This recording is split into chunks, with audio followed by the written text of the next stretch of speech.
Stuart. I played Brock and James on Pokemon. I'm Seto Kaiba. I'm Bastion.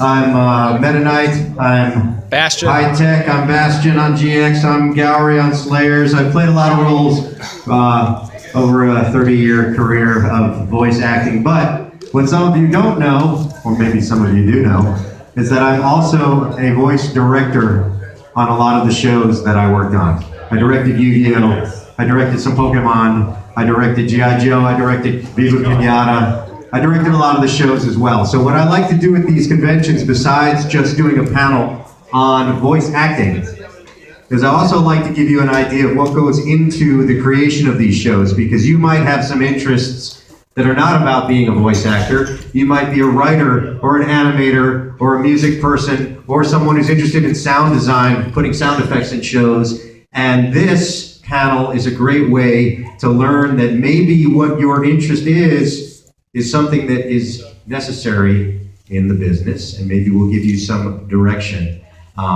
So yes, you can ask me questions about my favorite characters, and you can ask me questions about voiceovers and things like that. But I also recommend that you pick my brain, because of the 30 years in the business that I've done things on both sides of the glass. This is where you truly can learn from me. So think about the questions you're going to ask, and I will explain to you how we create the magic behind the scenes and what goes into making these shows. From both ADR shows, where we're doing an adaptation, where we're matching lip flap to a show that's been done in another country, in another language, to a show that's like a prelay show, like Viva Pinata, where we do the voices first and then they animate to that for us. There's a lot of stuff that goes into both of those things. So I have been doing this for a long time. I don't do anything that has to do with video, but if it has to do with audio, I know what I'm talking about. So anyway. Who's got a question for me? Yes. I'm just curious, you started out as a voice actor, right? Nope. I started out as a musician. My second job was I worked in a recording studio as a director and a producer before I started doing any voice acting. Okay, well I guess the question then is, having done all of those jobs, do you feel like it gives you a bit of more perspective, like when you're in the position of director and the voice actors in there, like helping them do Sure. things? Not all directors are actors, and not all actors should ever direct. It's true. Being a director, which I was before I was an actor, requires not only understanding who each person is that you're working with. It's like, for instance, let's say you went to a dinner party, and you didn't know everybody there. In the first couple of minutes of speaking to each person, you would know, can I tell a dirty joke to this person? Probably not. I'm getting the vibe that I can't do that. Or, will this person, do I need to be extremely polite with this person? I'm getting a vibe that I need to do that with this person. If you are truly someone who's paying attention to the people that you're talking to, you understand how to talk to them. That's how it works being a director. Because every actor requires a different way to steer them and how you speak to them. There's one actor that I work with who is he's incredibly confident in what he does. And he's a very good friend of mine. And I can say something like this to him. That was great, man, but can we try another one? And this time, let's try some talent. He's not offended. He will laugh and say, you're right, man, that was terrible. Let me do one better.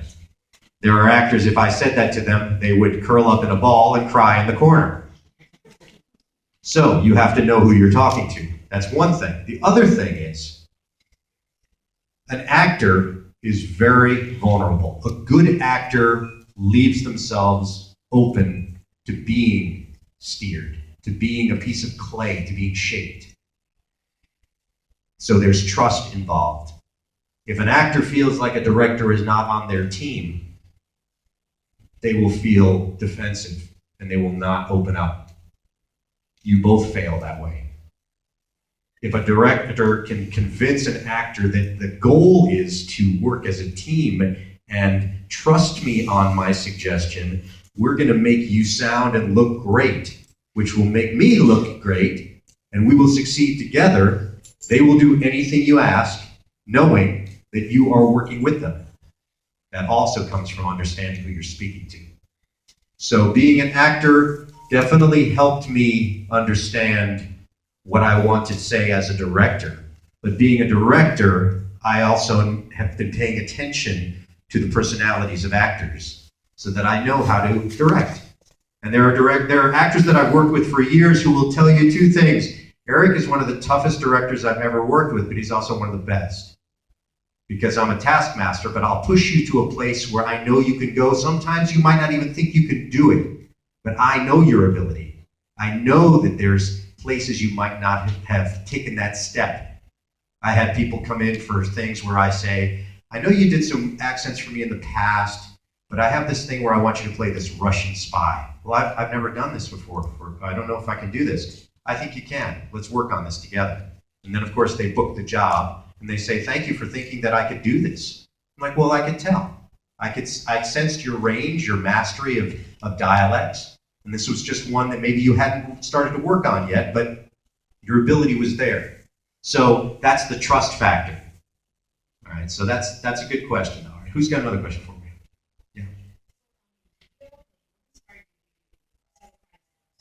What inspired me to do Seto's voice, Kaiba's voice in Yu-Gi-Oh? I was hired to direct Yu-Gi-Oh! I was not hired to voice Kaiba. I came in because I had been working on Pokemon for years. I had been directing myself on the show for a couple of years, as well as some of the other actors, and they decided they wanted to do a new show and needed an on-staff director. So they asked me if I was interested. Sure, great. I watched the first episode of Yu-Gi-Oh! And they had already done a casting session. Everyone in the show was cast except they couldn't find a Kaiba. So I was hired to be a director. The last thing I was going to say is, hey, I should play Kaiba. Because that would have been a little bit too obnoxious, even for Kaiba. So I ran a casting session and I brought a lot of people in. My producer had a voice in his head that he was waiting to hear. And he didn't hear it after guys kept coming in, people that I worked with in the past. This particular producer did not know me as a voice actor. He knew me as the new director. The people that he was working with and his boss knew me as a voice director, but they're working on many other shows, so nobody's going to go, hey, you're stuck with this one character, why don't you just use Eric? So after a couple of weeks of going through trying to find Kaiba, we're also running commercials coming soon to the WB. It's Yu-Gi-Oh! Well, not necessarily, because if we can't cast Kaiba, we can't air a show. So when you're working on network television, we had the pressure of getting that show done, but we had not cast, of course, in that particular episode, pretty much the main character. Not really bad. So in the 11th hour, my engineer, who knew me very well, turned to me and said, why don't you just read for this? And I said, because I'm the director. He goes, I know, but you can play this. I said, all right, I'm going to suggest something. So the next time I spoke to my producer, I said, listen, let me read for Kaiba. I'll do half the show. I'll dub half the show. If you like it, we're halfway done, I'll finish it. If you don't like it, I'll keep casting, I'll keep looking. And he said, all right, fine. I don't even know what to do anymore. So I dubbed the show. He came in and he said, ah, exactly. That's what I've been waiting to hear. So I got that role where, of course, the funny part of the story is after the producer walked out telling me that I was going to play Kaiba, the engineer turned to me and said, dude, if you had just said that like a month ago, we would have had the show done. We could have actually eaten lunch outside of the studio and all that sort of stuff. But it would have been truly a little bit of double dipping if I had taken the job as director and then day two said, and I should play this guy.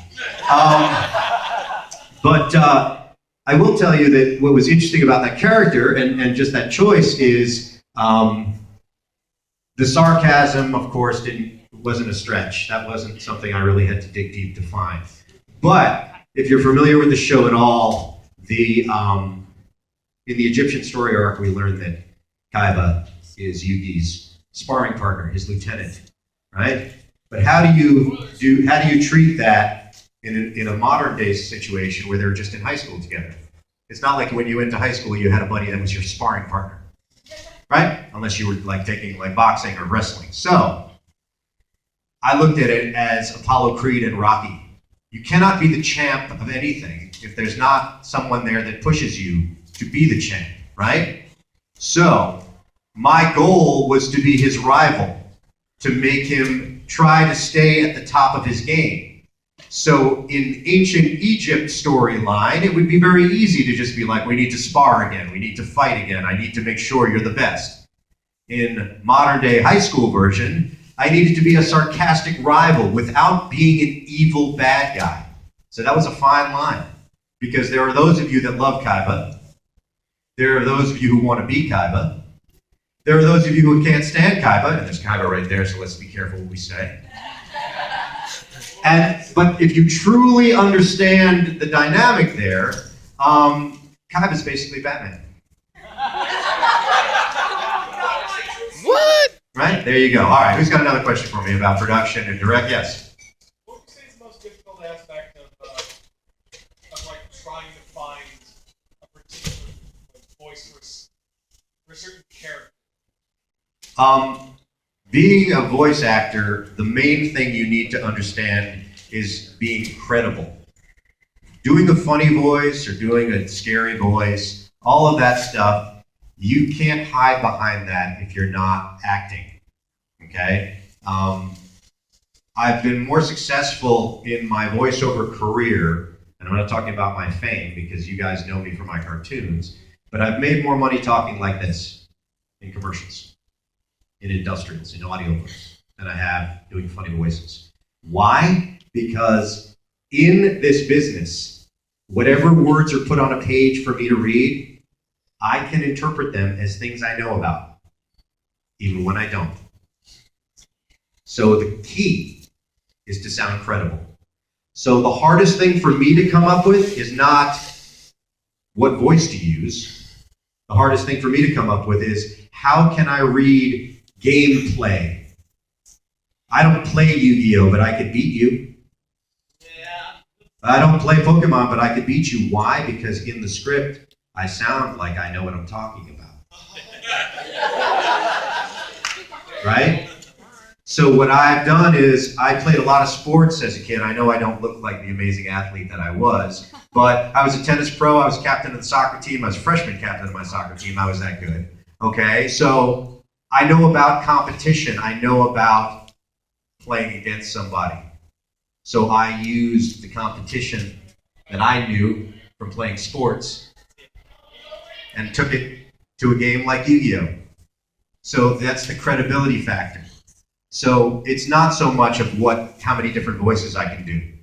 And yes, it's nice to be able to find those characters and what makes sense for certain voices. But if you can just read anything like that's put in front of you as if you came up with those words and can explain it, you'll be light years ahead of most actors.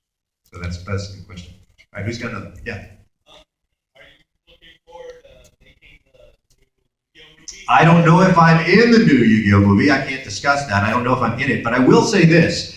I saw the animation, and what's very exciting for me is a lot of times when shows have been around for a long time and they're on autopilot and it really doesn't matter what kind of quality is put into them anymore because you're still going to buy the video games and you're still going to buy the cards and you're still going to spend money on stuff. You basically could have just Brock just going, and you're going to buy a video game. But when I saw the animation for the new film, I was like, somebody went to the A-team. Somebody went, okay, we need this stuff to look amazing. If you have not seen the teasers for the new Yu-Gi-Oh movie, then you're missing something because if it excited me, and trust me, I worked on that show for a long time, I directed that show, I know all that stuff. I've seen it all. When I saw this stuff, I was like, okay, I'm impressed. When that dragon came out, I was like, okay, where did they come up with all this? Like, I can just see them in Japan go, we need the greatest animators ever. Assemble them for me now, and let's do it. So yeah, no, I would be very honored to be asked to play Kaiba in that, and it would be great to work with the entire original cast on something like that. that series and that story arc has always been the most popular in the Yu-Gi-Oh franchise. I enjoyed working on that. Those are just some cool characters. You know, and maybe when they do the live action version, they'll also ask me to play that. That would be kind of cool. Good question. All right, who's got another question? Yeah. You mentioned that you directed yourself. How exactly do you do that? Directing yourself. I don't recommend it if that's what you're starting out doing, if you want to be a voice actor. I learned how to engineer, I learned how to direct, and I learned how to act, and now I can put them all together. It's very hard to be able to separate Eric Stuart, the director, to Eric Stuart, the actor, when I'm in the session with myself. Because if I were working with someone else, they would be steering me. If I was directing another actor, I would be steering them. So when you're doing things, you kind of go, is that good enough, Eric Stuart, the director? Is that good enough, Eric Stuart, the actor? And it's a hard place. Because I also produce my own music, and when I sing and I play music, I do the same kind of stuff. I'm reviewing what I've done, and I say, is that a good enough vocal? Did I sing that the best I can? Should I do it a different day? But because so much of my background is in production, I also know when to say the paint is dry, and it's time to move on. Because so much of what I've done has had a time frame, a time crunch of getting things out the door, getting things done quickly and with quality. You know the old saying, good, cheap, fast, you can pick two? Yeah, I'm fast and not cheap. That's the deal, is that I will get the job done, but it's going to cost you. So that's how I direct myself. I am tough on myself, and I push and I push and I push to get it done on time. Because if I were just wasting my time and trying 9 different ways every line, it would take forever and everybody would be paying for it, even me. But it's tough.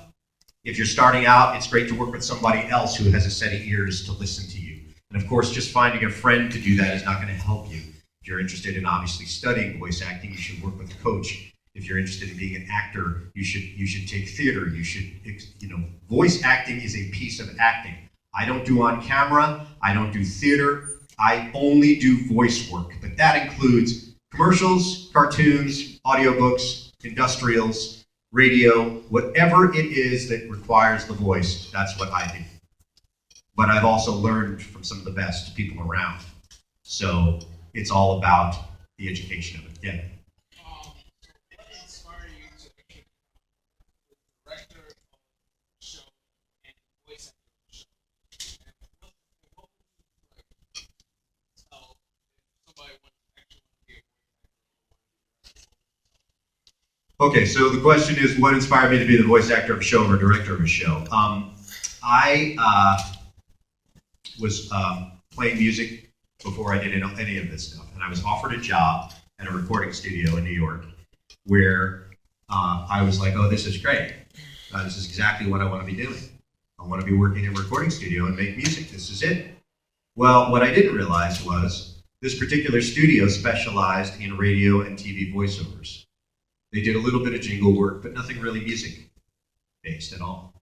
So I started off as I made coffee, and I took the garbage out, and I cleaned up the studio, and I made copies of scripts, and as a couple of weeks went by, I said, hey, boss, when do the band start coming in to record? And she said, we don't really do a lot of music here. I said, oh, okay. We really just do voiceover work. I said, okay. So I learned from the Karate Kid style of wax on, wax off, cleaning the coffee pots and the countertops and stuff like that. But I would sit in on the sessions and I watched my boss direct commercials. I watched the engineer cut tape with a razor blade.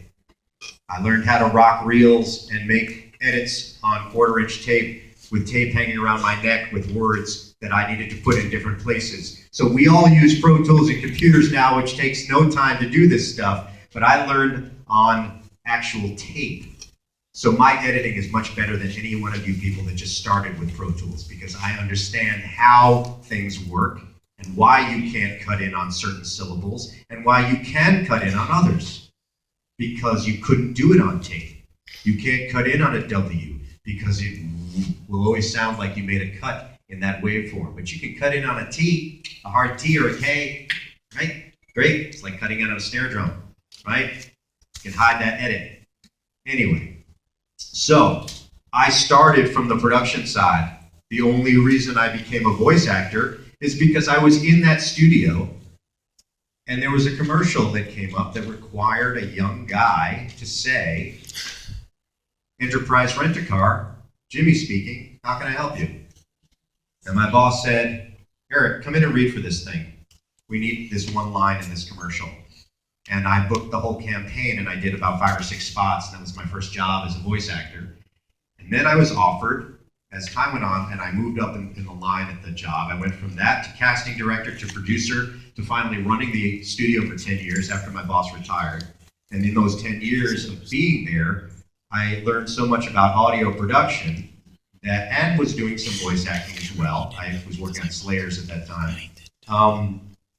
I then got an opportunity when Ringo Starr invited me to go tour with him. And so I said, day job, working in studio, or touring with a rock legend, and what else can I do to supplement my income? I'm going to become a voice actor so that I can support my music, which also meant that I could leave town and come back to town. And if there was a place I was touring somewhere that actually had a recording studio available, I could record something wherever I was. So my choice to become a voice actor was to supplement making choices to be a musician that were creative first, not financially first. But if you are interested in becoming a voice actor, which is not really what this panel is about, but you find somebody that coaches, that produces, that will teach you one-on-one to work with. I do that out of Nashville. I work with one student at a time. I work over a 5-week period. We record, I direct you, I give you a demo reel, but you only work with me if after you audition. I only take on students after they audition for me, because if I don't feel that they're competitive and they're ready for me, then I don't take them on, because it's too exhausting for me. You need to be ready to take it on as a career. So that's something. And as a director, I learned I learned by watching a great director. And this is something I talked about in my voiceover class and my voiceover panel, and I'll talk about this today. The lost art of being an apprentice. Okay? If you want to become a great carpenter, you find the best carpenter in town and you say, "I will clean up your shop. I will put away your tools. If in return I get to pay me." That same carpenter is going to say, "I'm not hiring right now." But if you offer up your time saying, "I really want to learn from you," that person will respect that and probably teach you a lot. And I learned, yes, I had a job, but I didn't get paid a lot in the beginning. But I sat next to a woman that was a fantastic voice director. And I still say things that she said because I absorbed it as a sponge. So that's where I ended up being director. All right, who's got another question for me? In the back, way in the back, way up high. It was up to you. Who would you choose? Their story or up to them? See, I can't tell you that kind of question. Now you're asking if it was up to Brock or is up to Eric Stuart? I can't make that decision. You missed your opportunity to get the answer though. Next question. Nope, no, none of that. You get to listen to here's the other thing about those shows. Two Perfect Girls, and actually there was a very funny song. Pokemon Live, I don't know.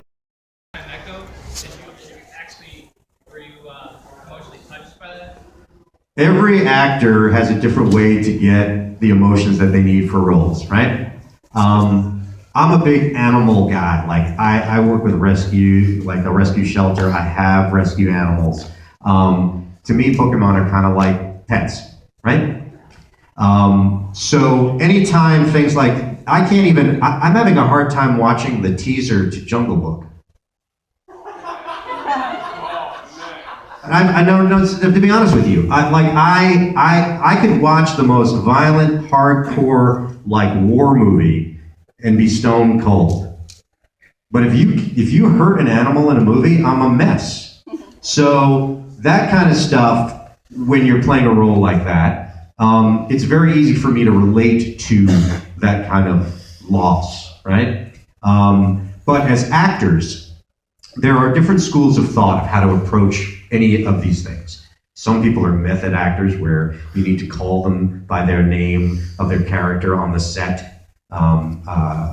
There are actors that do that. There are some that don't do that at all. Personally, I just try to relate to something in my life that would work for this scene. I'm not James, and that I've never had to do this with this creature, but if I had to say goodbye to my dog, I know how I would feel. So yes, I've done audiobooks that have been kind of heavy. I read there was a story, first I can't remember the name of the player, he wasn't that famous, but it was a football player, NFL football player, who had been on like 6 teams in 4 years, went through an unbelievable tough life story of his mother was a crack addict who had died, he raised his siblings, he had gone through, people in his family were murdered. It was just this awful, awful story. And I was narrating it as if this was an autobiographical story. And there were times while reading the book that I had to stop. And I was directing myself, like I would have to stop and get out of the booth and just clear my head because I was getting so involved in the story as if I was telling my own story. It was really heavy. But that's the thing I was talking about in terms of the vulnerability. Were you emotionally touched by that? Every actor has a different way to get the emotions that they need for roles, right? I'm a big animal guy. Like I work with rescue, like a rescue shelter. I have rescue animals. To me, Pokemon are kind of like pets, right? So anytime things like, I'm having a hard time watching the teaser to Jungle Book. And I know, to be honest with you, I could watch the most violent, hardcore, like war movie and be stone cold. But if you hurt an animal in a movie, I'm a mess. So that kind of stuff, when you're playing a role like that, it's very easy for me to relate to that kind of loss, right? But as actors, we'll take the course online, and I'm walking them through it, talking about things that I don't know, but talking about them as if I know everything about them. Yes. Yeah. Go ahead. Oh, me? Yeah. Okay. My question is about like when you work for because you said you're a director for like different things for the anime for like Yu-Gi-Oh and Pokemon and stuff like that. My question is, how do you handle things like edits and like changes and stuff like they like having to take out like guns so for finger? He asked that question because nobody's asked me how we actually make these shows. So there's a big difference between straight to DVD, cable television, and network television. The shows that you guys know me from mostly are network television, which means that everything that airs on network television on Saturday mornings goes through a department at that network called the BS&P, Broadcast Standards and Practices. So every network has their own litmus test of what is allowed to air. You might remember back in the day when like Fox first launched, they had all of the racy shows, like Married with Children, stuff like that. Like they were the dirty shows, right, to cut through. So if something's airing on Fox, the person in charge of what's allowed to air might be more lax about that. But maybe CBS is stricter, or maybe ABC, depends on who's working there. So every show that we did, the visual, the script, and then the final dub went through their BS&P. So for every fan that tells us, I can't believe you took the gun out of James's hand in that scene where in the original Japanese he had it pointed at his head, why didn't they air it that way? I say, well, we really didn't have that say. They looked at it and said, Told you. So, 20-minute show, right? That's because it's not a half an hour long, because if you've ever watched American television, it's 10 minutes worth of commercials. 20-minute show. If you take out 5 or 10 seconds of where there's something that's inappropriate, thank you BSMP, you must replace it with something else, or else your show is too short. What do? We take a clip from somewhere else in the show and we repeat that shot and place it in there. Okay, didn't I see that scene once before in the show? Why did they do that? Oh, because in this one, someone was getting stabbed in the head with a knife. Oh, and in this one, it's just a beautiful scene of a lovely lake. Let's use the lake shot again. Okay? So, it has nothing to do with the production company, because the difference is that those shows were on Saturday mornings, and there is a rule that's when the kids are at home watching. Up until 12 o'clock, there are rules that apply to every network show. Not your favorite anime that you bought on a DVD, not what you're watching on cable TV after a certain time at night. You also know that after 9 o'clock at night, we can show things that we can't show at 8 o'clock on network television. BSMP rules. So, sometimes, like on the show Viva Pinata, which I directed, which is my favorite show I directed, which we directed the voices first. I assembled the timing of all of the shows, the way they talk to each other. Then we send them to the animators, and they draw the way that the timing is. Funny, right? If it's funny sounding, it's going to be funny looking. We would submit our script to the BSMP of that network and say, because we were writing it from scratch, and they would say, or yes. Now, if we wanted some very clever jokes, see, now I am not a fan. Now, of course, if you drive with me, I might use some profanity. There's a rule in my house that if I'm doing this, even if I'm at dinner, I'm allowed to curse. I'm from Brooklyn. What do you want from me? It's part of our lingo. That's how we learned how to drive. I don't believe in the ease of low-brow toilet profanity humor. That's an easy cop-out. Double entendres, funny jokes that might go over the heads of people, and you go, oh, that's funny. That takes skill. Now, I like slapstick. That's okay. But if you just go straight to the curse words, that's lazy. It's lazy to me. So, when we had jokes we wanted to get through on Viva Pinata, we would do the magic of 3. Joke 1 would be way over the top. Option 2 would be not funny at all. And option 3 would be the one we wanted. So, BSMP, we would send them first version, right? Over the top, out of control joke, and they would say, there is no way. Because you got to remember this. People need to justify their jobs. If they just let everything through, then they don't need to be there. So, you give them something to shoot down.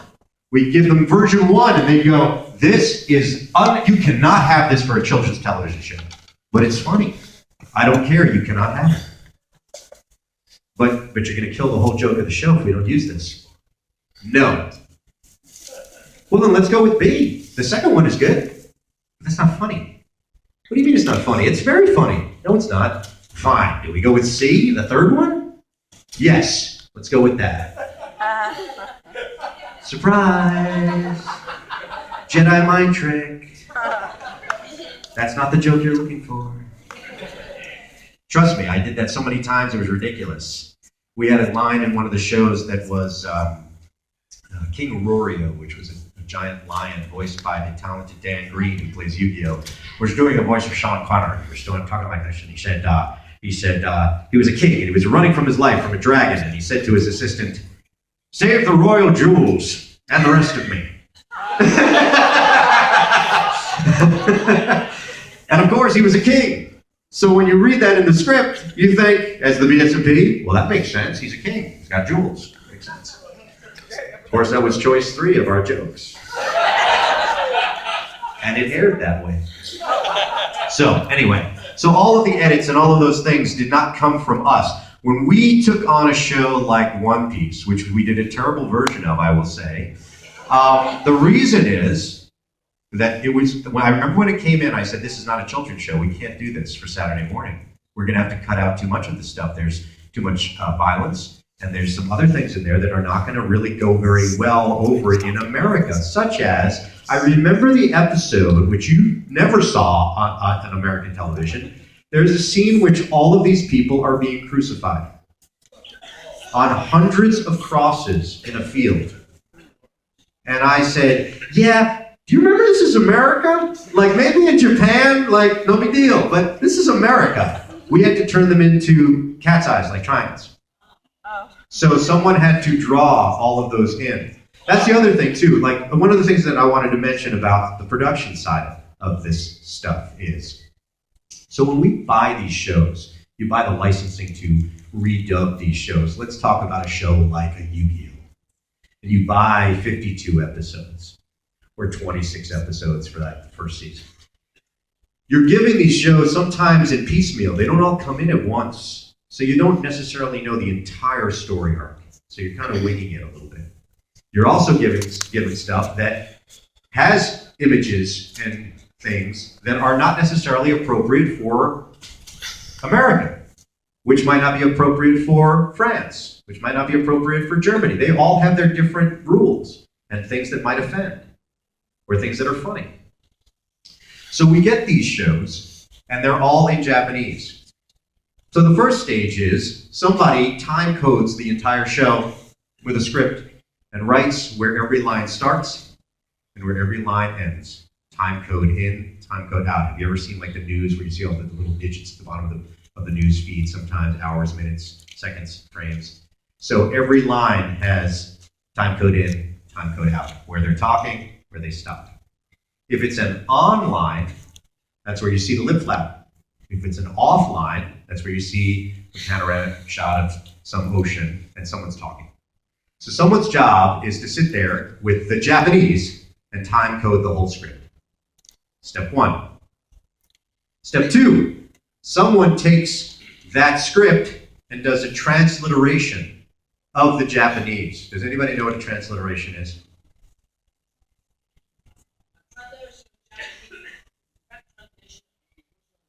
Exactly. So it's the direct translation of the original language, not spoken English, translated broken English. So if the content of what is being said is, we've got to get out of here, and that's what it was being said in Japanese, that could be 10 words in Japanese and only 3 or 5 in English. So that person needs to be bilingual, who does the transliteration. They need to speak English and they need to speak Japanese. And they sit there through the whole script and they write out what is being said literally. Not the way the characters are going to speak and not what lines up with lip flap, because that doesn't even matter yet. So now you've got a script where maybe the original Japanese line had a couple of syllables and was 3 seconds long, but when you translate that into English, it's now 10 seconds long and would require a lot of lip flap. Doesn't matter. That person doesn't really care that at that point. Then that goes to an English writer who needs to watch the screen, count the syllables, and take that transliterated section and turn it into spoken English. Anyone want to guess how long it takes to write a 20-minute episode matching lip flap of one show? Anyone want to take a guess? 1 day? 6 months. No, you can't have 6 months. 6 months would be insane. 1 day? 1 day, that's insane too. No, it probably, 2 weeks is a nice guess. 2 weeks. So, we had to do 2 episodes of Yu-Gi-Oh! A week, 2 episodes of Pokemon a week. Could a writer write episode 1 and 2? This is where continuity comes into play. This person's writing episode 1. This person's writing episode 2. You're writing episode 3. You're writing 4, 5, 6. If you haven't finished episode 1 yet, how does this person know the vibe of the show? It's up to the producer to be a writer as well, to understand and guide you. Because unless it's a 2-parter, which most of the time if it's a 2-parter, you want the same writer to work on both episodes. It's spread out, because that's the only way to get it done. You can't write them all, right? Now, while that's going on, music. How come you guys changed the music in Pokemon and Yu-Gi-Oh? Why didn't you use the original? Anyone want to take a guess? In the right or in the middle? You have to have the rights to music. Okay, but take that a step further. Anybody else? That's a good guess. Think about it. Why would we want to have our music in the show instead of somebody else's? Because it costs less to make your own music and then sell that music, the rights to that music for people to when they're doing it later on. Right, because here's what happens. We buy the show and we now have the license to distribute it worldwide. If we change the music and tell every other country that's using our show, you can now air it, and they dub it in French, and they dub it in German, and they dub it in all these other languages, but we say to them, but you have to use our music. We collect residuals worldwide because they're always using the music that we wrote and we own. That's why the music has changed. Now the other side of it, so could someone score 2 episodes a week of 20 minutes worth of music each episode? No. So a music supervisor has multiple composers working on scenes.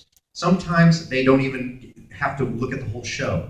I might say, you know what I need you to do? There's a 2-minute cue. We call them cues, music cues. There's a 2-minute cue I need from you during this car chase. Write that for me. There's a romantic scene by the water where they're having a dinner at this restaurant. I need that. It's 30 seconds. I need that from you. I get pieces from all different composers and then put them into the show and find ways to cross into each one. So that is a huge job. Watching these shows and choosing music. Music can make or break a scene. We've all seen amazing movies. Sometimes we've seen amazing movies and we're like, you know that if I turned off the sound, it's not that amazing a movie. Like if I killed the music, the music made the scene, the drama. The theme would come in and you'd be like, this is cool, because it got you, it hit you. So that's a whole skill right there. And the music supervisor takes all those pieces and is responsible for making that whole show sound that way. So that's going on in one room. The person is writing in the other one. Someone is casting, finding the voices for all of this stuff. And then there's someone who's called a sound designer. Has anybody ever seen somebody do sound design? Yeah, okay. Your job is to watch what's going on and make a noise for everything you see. Place in the swords hitting swords, the footsteps, the cup of coffee being placed down on a tabletop. It's a Foley artist, but Foley is mostly someone physically doing it. Like back in the movie times, they would, and actually the Simpsons use real stuff. Like the Simpsons like to throw a piece of steak against a piece of glass and have it go like that. They like that. When you're working on a cartoon, you don't really have the time and you don't have the budget to do that. So what you do is you either have a sound effect library that you're pulling things from, or you create specific things. How many of you would recognize the sound of a lightsaber, let's say Luke's lightsaber, in about a second? If I played the sound, you would just go, right, exactly. Why? Because the sound designer created that unique sound. And then that's put in a library, so every time that lightsaber is turned on, it's that sound.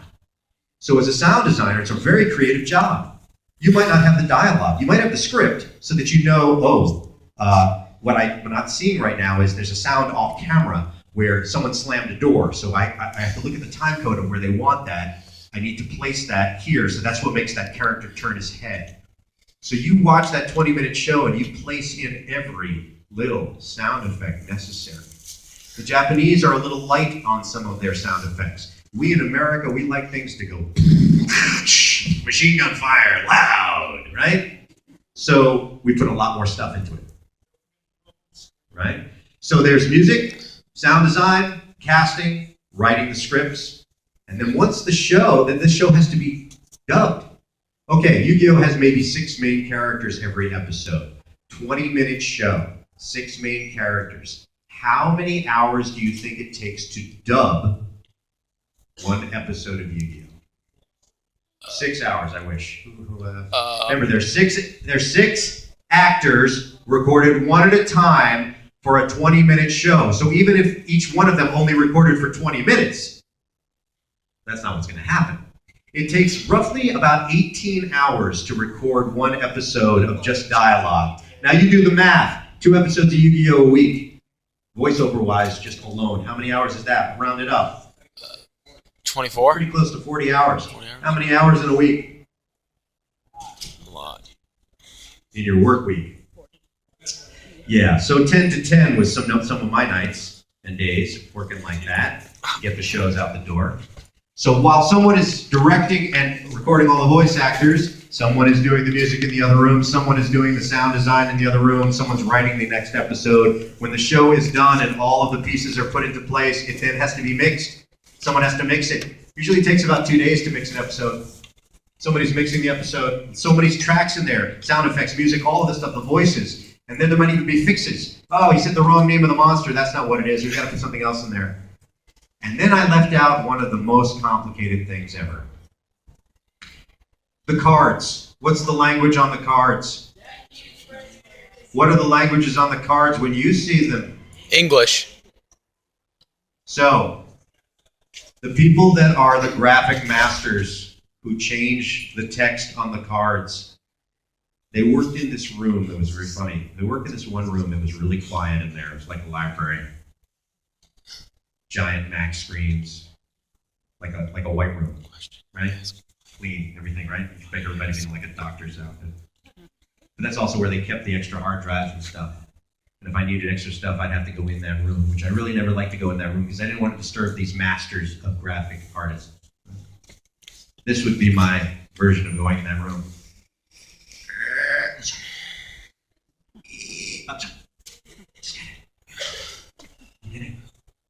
Go get the hard drive. That's what it was like. Because what those guys had to do, that card when it's played goes like this. The minute that blur disappears and it turns into text, someone had to change it frame by frame by frame, so it went from Japanese to English. Want that job? They'll pay you a lot. Those guys are unreal.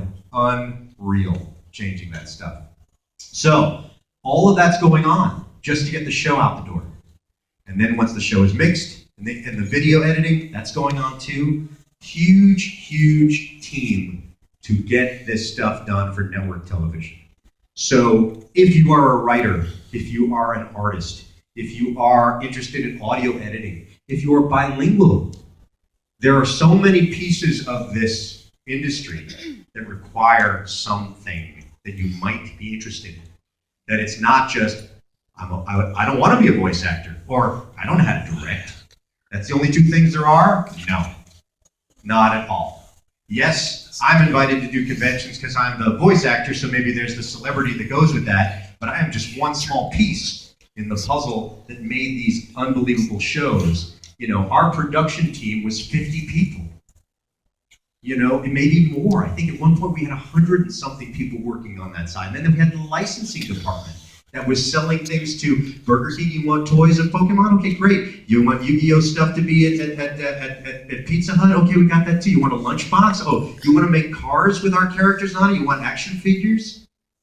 All of that stuff is involved in it because these shows are commercials for properties.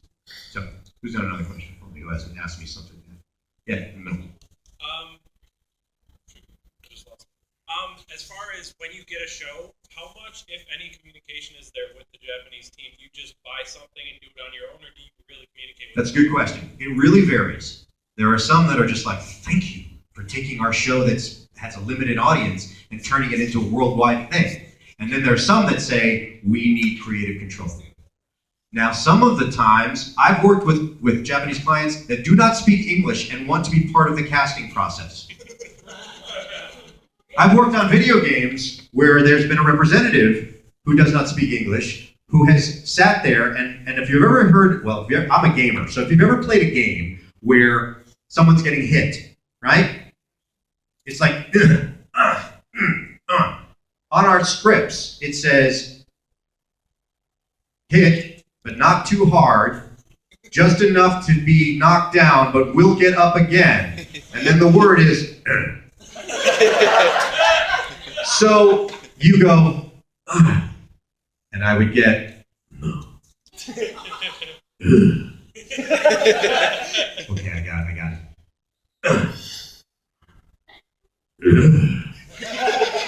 Those are what the sessions are like. So there is the creative control that needs to be there, where sometimes you're like, let me just do like 35 in a row. I'll do all different variations of it. You just pick one, right? So there's that, and then there's sometimes where they're not involved at all. Same with certain clients, even if it's not a Japanese dub. Certain clients are like, a good client says this. I am not a voice director, I am not a producer, I am not an animator. I wrote the show originally, and I am the creator of it. It's successful, it's doing great. You do your thing. That's what a good client does. What is a bad? I'm a band leader, okay? I run my band. I will say to my drummer, I'm getting this kind of vibe for this song like this and this vibe, but I do not sit down at his drum kit and play it for him, because I'm not a drummer.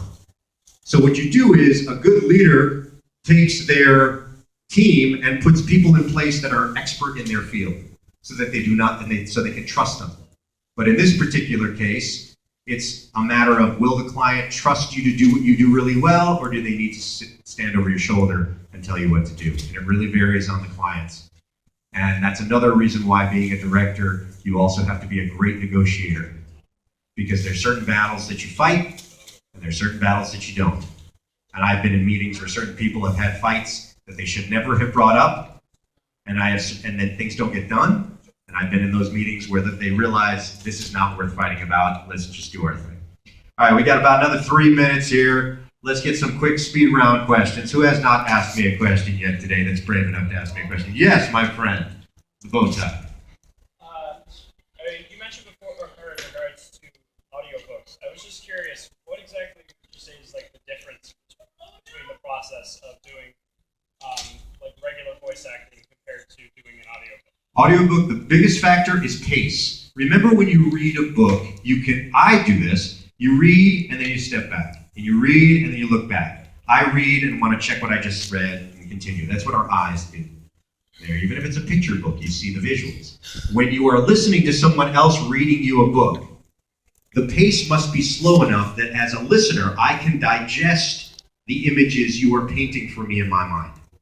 My first audiobook, the producer said to me, I need you to slow down. Why? Because I worked in 2 businesses, commercials, which have a time frame, boom, get it done, and animation, where I was locked into lip lap. But in audiobooks, you leave pauses where you need to. You stretch things out where you feel they are necessary to get the emotions across. The other difference is this. I do a lot of voices. Yeah, great. Some of my clients in the audiobook world want me to speak like different characters when I'm speaking like them in a book.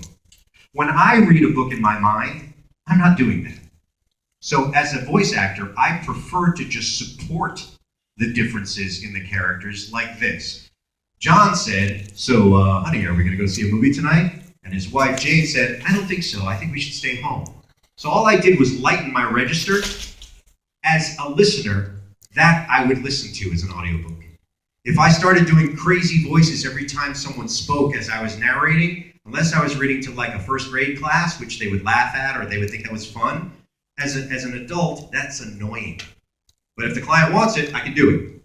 So you have to find out what the client wants, and you also have to then slow your pace down to fit the storytelling. And that's the biggest change. All right, so I'm going to take one last question, and then I'm going to let you guys know I'm going to do a couple little autographs and stuff like that in here. I'm going to take a little bit of a break so that I can eat some dinner, and then I'll be up in my artist alley table probably one more time. But I leave pretty early tomorrow, so if you didn't get something signed, you should get something signed today. All right, who's got a great speed round question for me? Who has not asked me a question? Hey, all the way in the back. Yes. My best Kaiba line? Oh, but that's not fun. How about I give you my best James line, which will tie into the whole thing about the double entendres. So, this was a line that was brilliant because it was for every parent that had to go see the movies with their kids. In the movie with the unknown, the floating little letters, James says, "I haven't seen this many strange letters since I placed that personal ad." And every 10-year-old kid went, "James said something funny. I'm laughing. I don't know what that means. I'm laughing." And every adult went, "I like this James character. He's funny. This guy's funny." And that was due to the writing. The people that wrote that series from the beginning and in the early days were incredibly funny people. And they put those things in there, which now, if you're older and you go back and watch those original shows, someone said that to me today. They said, I started watching the original series again, and I realized there's some very adult jokes in there, but they were never in your face dirty. They were clever lines. And that's why that show was so much fun for both adults and for kids. So thanks for being a great panel. I'm going to do some autographs. You guys have been great. We've been having some fun. And I'll see you at the All-American Dance Party.